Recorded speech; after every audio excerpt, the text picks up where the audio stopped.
What's up, YouTube? It's Dave Wave back on screen, back in your speaker once again with another one. In this video, we're going to review the 2022 Week 9 matchup against the Chicago Bears, coming off a big win against the Detroit Lions last week, beating them 31-27. Check out my recap video on that on YouTube, where I break down the game.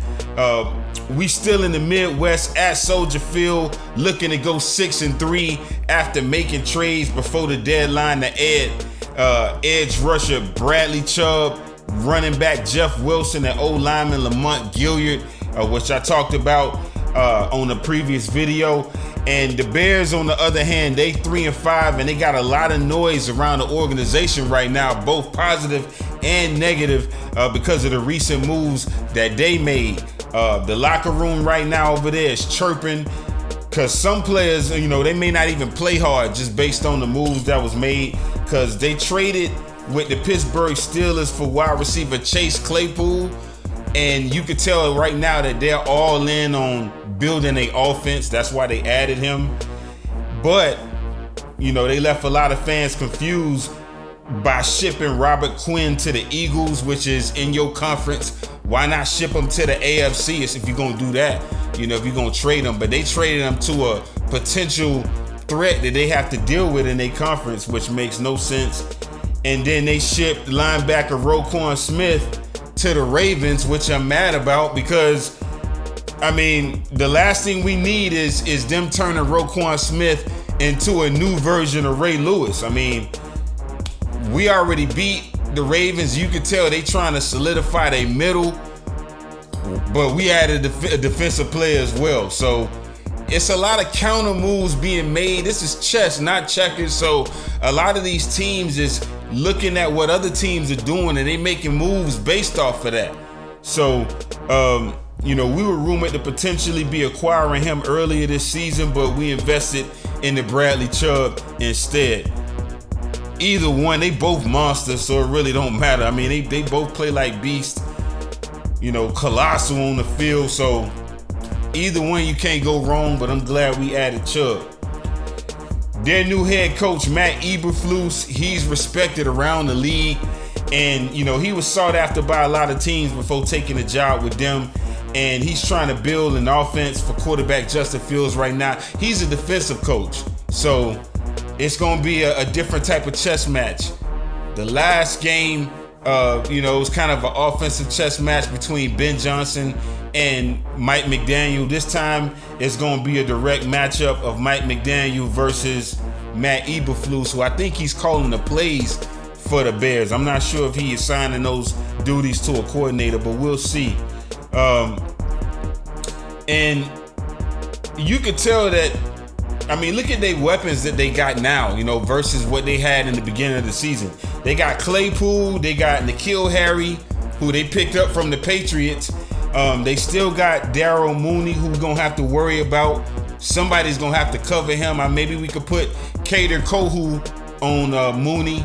Tell me who do y'all think we should put on Mooney? I think Kader Kohou, or maybe Campbell, because he got speed as well to maybe keep up with him, and he maybe had a change of direction to maybe disrupt some of his releases. Tight end Cole Kmet has potential to hurt us also, so we got to watch out for him. I wouldn't say that their weapons are elite by no means, but they potentially dangerous. So, we can't sleep, especially when they try to do waggles with Justin Fields to the right or the left. When the play break down, he sometimes finds them on dig routes, so we got to watch that. They secondary, I think, is too young and unproven, except for Eddie Jackson. We got to watch Eddie Jackson because he will pick it off. He got good ball hawking awareness, and he the truth.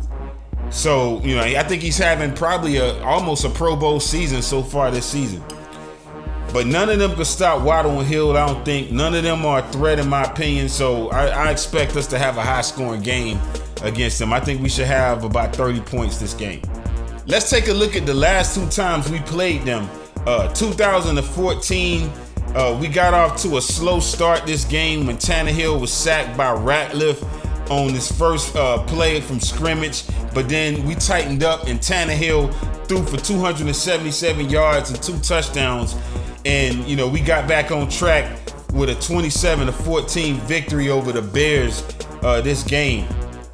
And Ryan, he did a good job of connecting on his first 14 passes, and he was 25 of 32 overall, only missing 7 passes the whole game, helping us bounce back from the loss that we had against the Packers. I don't know if y'all remember that. We lost 27-24 against the Packers. So, that put Tannehill on notice. A lot of the fan base started losing, confidence in him because he didn't take that next step in beating Aaron Rodgers, that game. 176 yards in the first half against the Bears, picking apart their defense with ease. He ended up finding tight end Charles Clay, who I'm still pissed off that we got rid of. Found him on a 13-yard score, and then they had a 10-yard touchdown pass to Mike Wallace in the back of the end zone. Tannehill finding him. Jay Cutler threw an interception and lost a fumble in this game. And the Bears, they trailed 14-0 before Cutler passed to a wide open Forte for a 10-yard touchdown on their first possession of the second half. We ended up answering back with a 13-yard play, 81-yard drive that ended with Miller's 4th rushing touchdown in the last 3 games. Tannehill set up the key score on a 30-yard run on 4th and 1, and we converted. Matt Forte ended up getting a touchdown run in the 4th, but that was it for the Bears pretty much. Cameron Wake had a strip sack, and he had a fumble recovery also, and Caleb Sturgis ended up kicking field goals to help us put this away. And the Bears, the whole game, they just looked discombobulated. And the problem with Jay Cutler is that he played pretty decent with us, but overall, when you look at his ability, man, you can get in his head and take him out of the game and make him uninterested in the game. Linebacker Shea McClellan, he was sidelined in week 2 of this season, but he ended up slipping in coverage on a touchdown to Clay, and the offense, they pretty much, they couldn't move the ball on us. They had bad play calling and, Cutler throwing another pick. That's the Bears. But this was like I said, it was a good get back game for us. We needed it. And, this is the year that we ended up firing Jeff Ireland as well and hiring Dennis Hickey as the GM, who I thought Dennis Hickey did a good job for us, with some of the moves that he made when he was here. He drafted wide receiver Jarvis Landry when nobody really knew who he was. I didn't know who Landry was. We heard about Odell Beckham, but we didn't know who Landry was. We didn't know he played on the other side of him. And a lot of people doubted him because of his speed. He didn't I think he was like in the 4.8s, 4.9s. And he ended up being the heart and soul of this team. I'm still pissed off we traded him, because he was the heart and soul of this team. Dennis Hickey also drafted offensive tackle Billy Turner, who we gave up on too soon, and he ended up being a legit left tackle, And I think that's why we should be patient with Austin Jackson and Liam Eichenberg. They're young. I still believe in them. They learning and they're ascending in their roles. It's gonna take some time. Liam, you gotta play better though. Liam Eichenberg definitely gotta play better because he's been a turnstile at times. Hickey also drafted Jawan James and Walt Aikens. Those 2 players won games for us and was on this team long after Dennis left. And we missed on linebacker Jordan Tripp, and he also missed on wide receiver Matt Hazel and tight end Arthur Lynch. He did draft Terrence Fede as a late pick, who was playing special teams for us long after he left as well. But we went 8-8 under Philbin that year. Second time we played them was October 14, 2018 in week 6. This was Adam Gase and Tannehill's last season, and this was before the Flores years.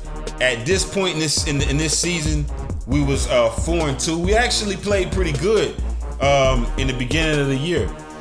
Tied with New England for the AFC lead in the East, ending a 2-game losing streak. Chicago, on the other hand, they was 3-2 and they had a 3-game winning streak, but snapped. It got snapped when they played their last game. Tannehill didn't play this game because he was hurt, so this was a duel between Brock Osweiler and Mitch Trubisky. Now, in the beginning of the game, the Bears, their offense, they came alive after they trailed 7-0 in the halftime against us. We scored first, and we ended up having a rally from a 21-10 deficit to tie the game twice and force overtime. Mitchell Trubisky, he ended up throwing for 316 yards and 3 second-half touchdowns, but we got turnovers in the red zone, getting interceptions, and Jordan Howard, he lost the fumble also at the 1. And, like I said, we got an interception by TJ McDonald. Trubisky, he ended up throwing a 29-yard pass to Anthony Miller for a go-ahead score late in the fourth quarter, but we ended up tying the game, and Albert Wilson ended up weaving through their secondary for a 75-yard touchdown. And early, he had a 43-yard catch and run. And this was a good game by Albert Wilson. This is when we thought Albert was going to end up being a player that we could have as a speed demon on this team for a long time, but he didn't pan out. Let's look at the keys to victory on offense this game at 1 o'clock. I think Jeff Wilson, he didn't get a lot of touches against them in week 1 when the 49ers played the Bears. I would give Jeff probably about 10 touches this game and give Mostert 15 touches. Mostert, I think he should have a good game this game. I don't think they corners are good covering the skinny post patterns. I think Dak Prescott embarrassed their DBs last game on these type of throws. And I also think that Gesicki should have about 2 touchdowns a game. I wouldn't be surprised if he did have a good game this game and probably have a better game than our wide receivers. I know that sounds crazy. Obviously, ain't none of their corners going to be able to stop the Cheetah or the Penguin, but I think Gesicki will actually have a great game. Let's look at the keys to victory on defense. I looked at the games that they lost, and I would say the games they lost, they could have won, but there was turnovers in the game. I think we can get turnovers against them in this game. Watch the play action design quarterback runs. Justin Fields will take off, so I definitely keep a spy on him the whole game.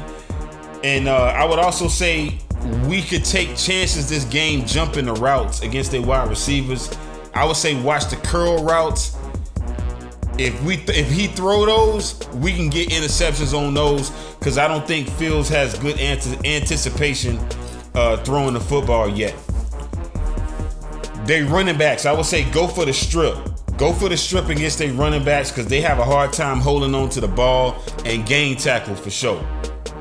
Watch running back Khalil Herbert and tight end Cole Kmet in the goal line in the red zone situations, because they like to go to him versus going to their receivers. Their kicker Santos is not clutch, so I don't anticipate us. I think we can actually pressure him and he'll miss some kicks. Watch wide receiver Dante Pettis in motion. They like to run him in motion, even on running plays. Also, I would say watch the Wildcat and send blitzes off the edge, since Justin Fields likes to roll out. We might be able to catch him while he's rolling out to the left or the right. Let's take a look at when Shula coached against the Bears. Of course, I got to go to the classic Monday night game that took place on December 2nd, 1985 in Miami. The Bears came into this game undefeated and was sporting the famed 46 defense with Buddy Ryan. He the brainchild of that defense. Rex Ryan and Rod Ryan both run that. And the defense had been giving teams big problems all season long. No one could seem to stop them or make plays on them. But Shula ended up cracking the code this game. And I actually watched this game live and in color when it happened. We beat the Bears 38-24 at the Orange Bowl. And I would say in the 80s, no away team wanted to play in the Orange Bowl. The Canes and the Fins pretty much dominated in the bowl, and the 12th man came through on this game, in this game. And even though the Bears went on to win the Super Bowl, beating the New England Patriots, who stopped us from going to the ship, and I think if we would have won the AFC crown, we would have ended up beating them again in the Super Bowl, and it would have been similar to what the Giants did against the Patriots when they tried to go undefeated. That regular season win that the Giants got to help them get into the playoffs gave them the formula, I think, to limit Brady and Moss and contain that slot machine Wes Welker while getting pressure at the same time with that NASCAR blitz package they had with OCU Mayora and Justin Tuck. I think we could do the same thing with Chubb, Ginkle, and Agba in this game. Shula and the whole coaching staff, they did the same thing. They stopped them from breaking the undefeated record. Had we not won this game, they would have broke it. They would have went undefeated this season. Marino went 14 for 27 for 270 yards, 3 touchdowns, 1 interception. He did get sacked 3 times. His longest play was 52 yards. We still had some of the killer bees on defense, so they contributed also. And Nat Moore balled this game. We got to give this man his flowers. Give Nat Moore his flowers. One of the greatest wide receivers ever to play for the Dolphins. One of the greatest players for the Dolphins ever. He's definitely on the Mount Rush, the big fish baller list of time for the Dolphins. And same thing with the killer bees. Betters. All of those players, they all contributed to stopping them from breaking that undefeated record. But that's all I got for this video. Hopefully we come out with the dub. I'm pretty sure we will. Y'all let me know what y'all think in the comment section about the game. Tell me, who y'all remember from back in the days when we played the Bears. Did y'all watch that game in 85? I know that's an old game. This is for the old heads out there. For the younger heads who don't know, that was a classic game. Y'all might want to go back and watch that. But fins up. Let's get the dub. Till next time, signing off, TBF Fin.